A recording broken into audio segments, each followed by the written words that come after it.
paano nga ba i-delete ang ating Facebook page gamit ang ating Android phone? So, first is pumunta tayo sa ating Facebook profile. And i-click nyo lang tong tatlong line na to. And ito. Tapos, piliin nyo lang dito yung Facebook page na gusto nyong i-delete. So, for example, ako, yung Simply Yan Vlogs ang i-delete ko. So, i-click lang natin yan.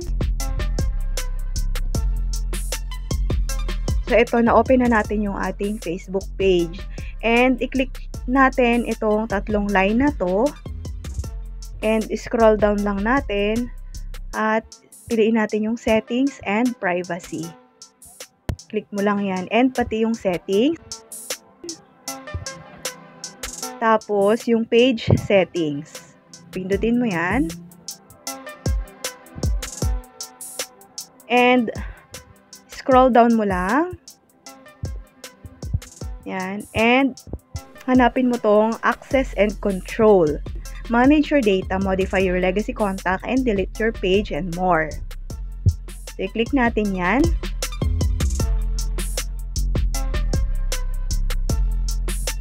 So, sabi dito, temporarily deactivate or permanently delete your page. So, i-click po natin yan. So, may option ka naman kung gusto mong i-deactivate lang yung page mo, ito yung pindutin mo.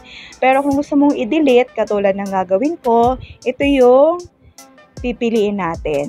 So, sabi nga dito, kapag delete daw natin yung ating Facebook page, hindi na natin ma-retrieve pa yung mga content or yung mga information na share natin, yung mga post na share natin sa Facebook, yung messenger natin, ang lahat ng mga messages ng Facebook page na i-delete natin ay mawawala na din po. Okay po. So, i-continue lang natin. And, before nga na i-delete natin, piliin tayo ni Facebook kung bakit daw gusto nating i-delete yung ating page. So, meron ditong option. So, for me, ang pipiliin ko na lang ay yung I have a privacy concern. Okay, so, ikaw, nasa sa'yo, depende sa'yo kung ano yung reason mo kung bakit gusto mong i-delete yung iyong Facebook page. So, piliin mo lang siya dito. Okay po. So, i-click na natin yung continue.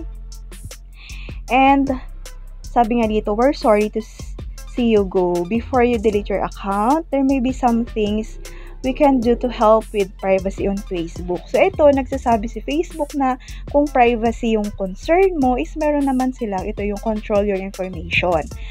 Diba? Para magbago yung isip na wag mo na daw i-delete yung page mo. Pero ako, i-delete ko na talaga to. Hindi na magbabago yung isip ko. So, continue lang natin.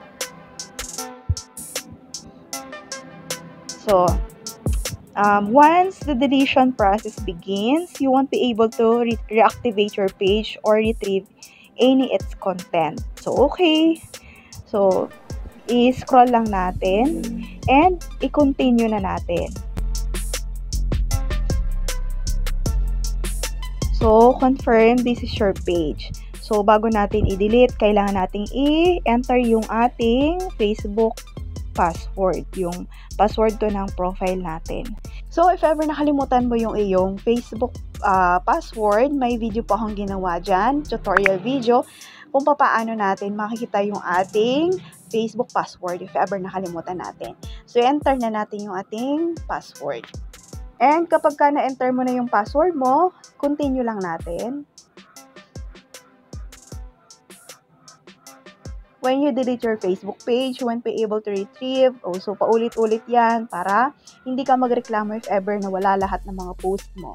Okay po? So, i-continue na natin. So, delete page.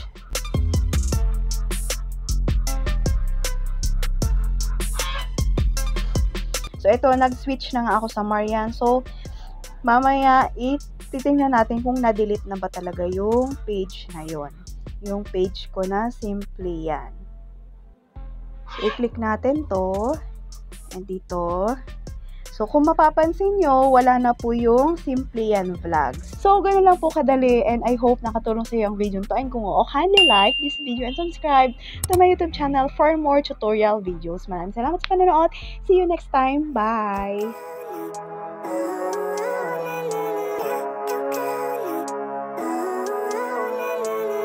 living life, every day, late at night, not okay.